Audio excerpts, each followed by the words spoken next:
Hey everybody, hope you're doing well. This week's video, I'm here to bring your attention to an upcoming narrative game that I'm really excited for, and I feel like deserves more attention than it's been getting. It's called Mixtape. Mixtape is a game that I think is really important to the narrative game space right now, and I'll get to that at the end. But first, what is Mixtape? In this game, three friends embark on one final adventure. It's their last night together before everything changes. As you go through the game, you play through a mixtape of sorts of different memories, various dream-like reenactments of various memories and sequences as they sort of reflect on their life up to this point.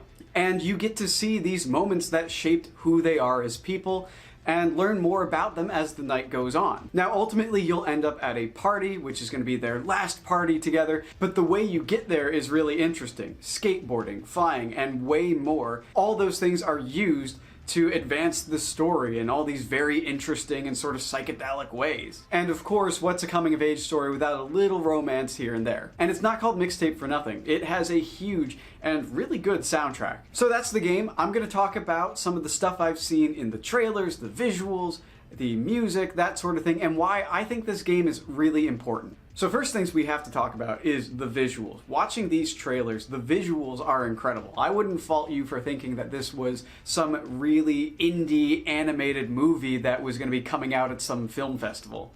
The visuals take a lot of cues from animated movies, and not just in the sense that, all video games are technically 3D animated. It's just that it has a very distinct style with these characters, with the environment, the lighting, things like that. A kind of distinction that we haven't really seen in a while. A lot of games nowadays don't really take those big swings at that sort of thing anymore. It almost reminds me a little bit of like the Into the Spider-Verse sort of very polygonal, like angular style that those movies have. The other thing that both the Spider-Verse movies and this game do is play with the frame rate.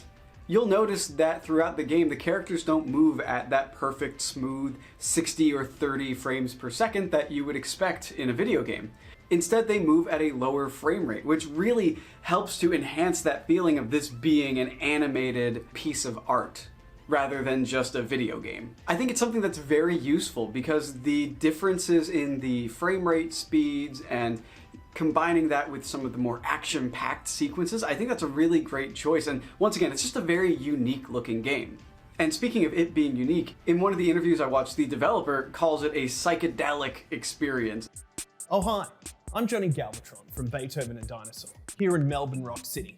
Mixtape is a coming-of-age action-adventure game about three friends on their last night together, listening to a perfectly curated soundtrack.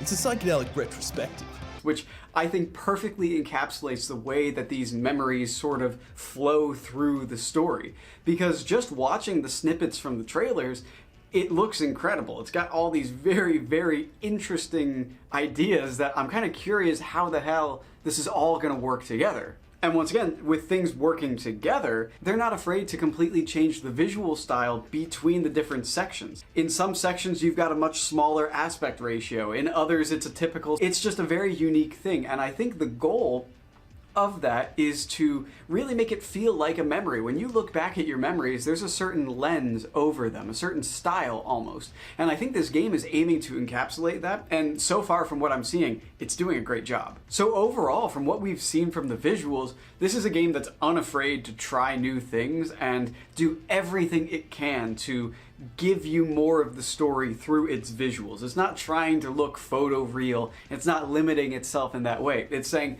what can we do to convey these feelings as best as we can? And that's something that I love to see in something like this. The next thing that's very interesting to me is the gameplay, because unlike typical choice-based games where it's just walking around talking to people for the vast majority of the time, this game looks centered around minigames and driving and skateboarding and all these things. Very different mechanics. There's even one where you're throwing bottles, things like that. It's just very varied in what you can do. It looks like there's not going to be a dull moment throughout the entire experience with all the different things you can do and the different ways that you interact with the memories, which I also think that's great. With these being memories, you want to interact with them.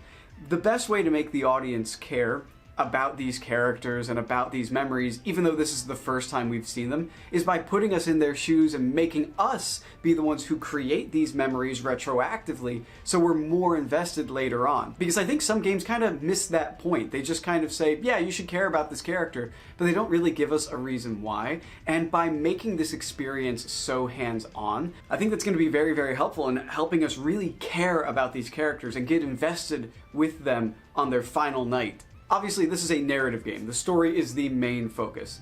And I know I mostly covered choice-based stuff and things like that. While I'm not sure if the game itself will be all these branching paths, I highly doubt it will be. I think in terms of how your actions affect the game, I think it's going to be closer to something like Night in the Woods rather than something like Life is Strange. I think you will have choices, but it's not going to drastically alter anything like it would in Life is Strange or Telltale or things like that. I think it's going to be a little more on rails, but I don't think that's a bad thing. I think there are some great on rails narrative experiences out there. So if that allows them to focus more on creating an extremely compelling visual experience and narrative experience, then more power to them. It's just a different kind of narrative game.